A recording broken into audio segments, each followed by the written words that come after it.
Ce que l'esprit écrit dépasse en profondeur tout ce que la sagesse humaine peut concevoir.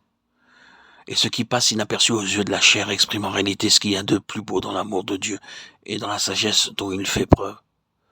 C'est l'histoire du calvaire qui transparaît dans ce chapitre, car la coupe de Gethsémane, la croix, est bien l'instrument par excellence qui frayera le chemin à une communion parfaite entre le Seigneur et les siens. Mais il y a plus. C'est le plus petit, le plus effacé, Benjamin, qui va devenir pour tous le trait d'union nécessaire.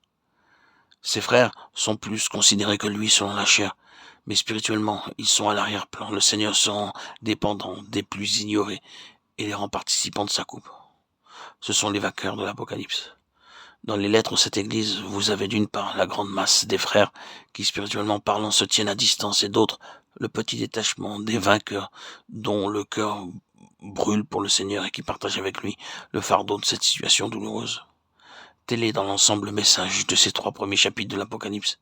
C'est une invitation à pénétrer par la souffrance dans l'intimité du Seigneur, dans un sens représentatif, pour sauver l'ensemble du témoignage qui se trouve compromis par la tiédeur générale.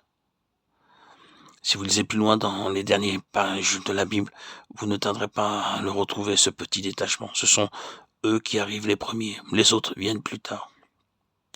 Les vainqueurs sont là d'avance, comme représentants de tout le reste. Et les autres ne seraient jamais arrivés si ce premier contingent ne s'était pas trouvé là d'abord. Or, c'est grâce à la coupe, c'est grâce à la communion de ces souffrances que les vainqueurs sont là. Quant aux autres, ils devront eux aussi entrer en communion avec cette coupe. Ce sont ceux qui viennent de la grande tribulation. Ils ont lavé leurs robes et ils les ont blanchis dans le sang de l'agneau. Mais ce qui me préoccupe ici, ce n'est pas tant la question des temps et des moments que celle des faits spirituels et des lois qui les gouvernent.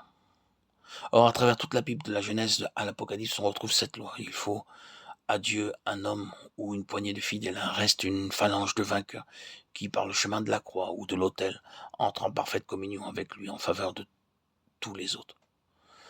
Nous avons souvent fait remarquer qu'en parlant du résidu d'Israël, le texte biblique emploie l'expression « tout Israël » pour désigner simplement 2 tribus. C'est un reste seulement qui revint de la captivité, rétablit l'autel sur ses fondements et reconstruisit le temple. Ils sont cependant eux aussi appelés tout Israël.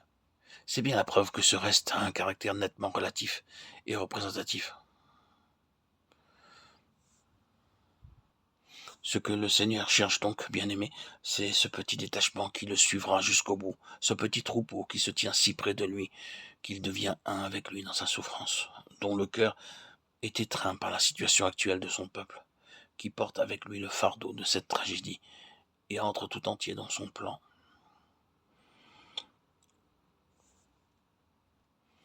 Laissant les autres disciples plus en arrière, Jésus prit avec lui Pierre, Jacques et Jean, lui-même fit quelques pas en avant.